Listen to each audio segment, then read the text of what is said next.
Умствената изостаналост е състояние на задържано или непълно умствено развитие. Характеризира се с нарушение на уменията, възникващи в процеса на развитието. Те рефлектират върху общото ниво на интелигентност, както и върху когнитивните, езиковите, двигателните и социалните умения. Деца с умствена изостаналост са тези, които демонстрират в тест за интелигентност IQ между 35 и 49. Това води до значително изоставане в развитието им.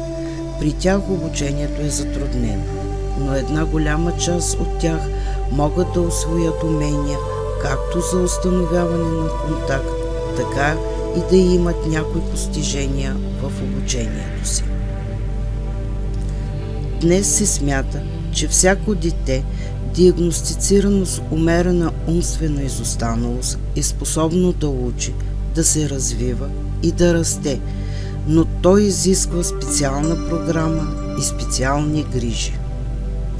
В обучението по информационни технологии на дете с умерена умствена изостаналост може да се развият финната моторика, да се преодолеят ограничените възможности в езиковите умения. Работата с компютъра започва с овладяване на движенията на мишката. Програмата Paint дава добра възможност за това. При първите си опити с програмата Paint, ученикът все още не е усвоил как да се работи с мишката. Движенията на ръката му са несигурни и нестабилни. Затова имаме драсканици с променлива форма и натиск, които не се вместват в работния лист за рисуване. След проведени занятия с ученика, движенията на мишката са по-стабилни и сигурни. Линията става все по-уверена, чертая коси или дълги линии, които излизат от границите на начертан правоъгълник, но се вместват в работния лист за рисуване.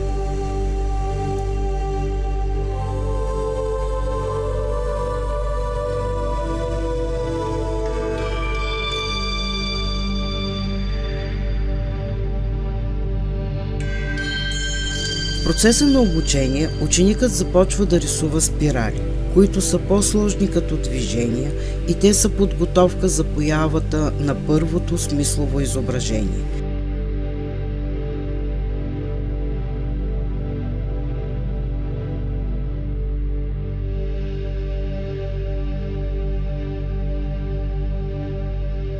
Ученикът проявява интерес към процеса на рисуване, като започва да избира различен цвят от стандартната цветова палитра.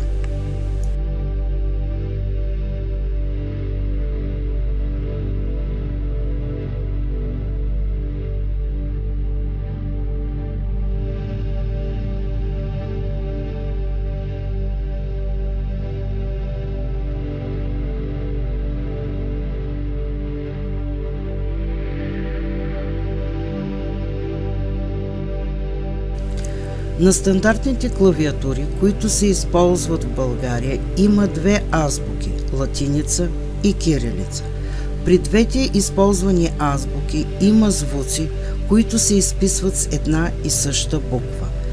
Това е проблем за ученикът, защото той пише само и единствено на кирилица и се обърква и допуска грешки, когато види две еднакви букви. Не се произвеждат клавиатури, на които има само кирилица.